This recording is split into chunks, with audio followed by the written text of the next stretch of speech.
মেহারি ওবায়দিয়া আলিম মাদ্রাসার ষষ্ঠ শ্রেণীর আরবি দ্বিতীয় পত্র ক্লাসে সকলকে আন্তরিক অভিনন্দন। আজকের ক্লাসে আমরা জুমলা সম্পর্কে আলোচনা করব। জুমলা শিখতে গেলে আরও প্রথম থেকে আরও কিছু বিষয় আমাদেরকে শিখে আসতে হবে।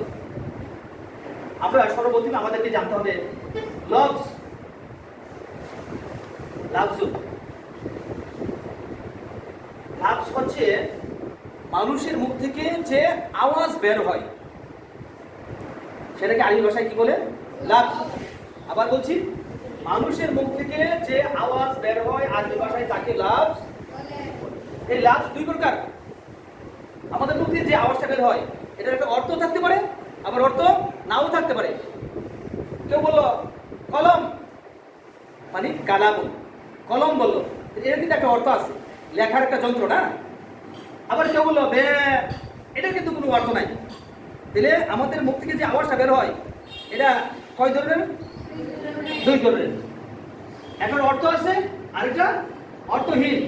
আর যেটা অর্থবোধক সেটা হচ্ছে মাউদু, মুহমাল। তাহলে লফজ কয় প্রকার? মাউদু, মুহমাল। দুই প্রকার, মাউদু, মুহমাল। মাউদু, মুহমাল। মাউদুটা যেটা অর্থ, এটা আর কোনো, এটা লেজটা কিছু নাই, আর এটা এখানেই শেষ। এটার কোনো সন্তানাদি নাই। এইটা আবার ছেলে মেয়ে আছে, সন্তানাদি আছে। মাউদুটা অর্থবোধক যেটা, এটা একক হতে পারে, যৌগিক হতে পারে। একটা শব্দ যেমন জায়েদ, জাইদুন, জায়েদ, এটা একক। আবার যদি বলি গুলাম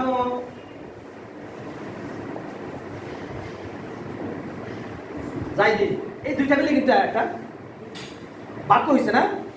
আচ্ছা। আবার একক মাউদুটা দুই প্রকার, মুফরাদ, মুরাক্কাব। মুফরাদের অপর নাম কালিমা। মুফরাদের অপর নাম কালিমাটা তিন প্রকার, ইসিম, ফেল, হরফ। ইসিম, ফেল, হরফ। আবার মুরাক্কাবটা দুই প্রকার। মুরাক্কাবটা দুই প্রকার। যেমন কেউ বলল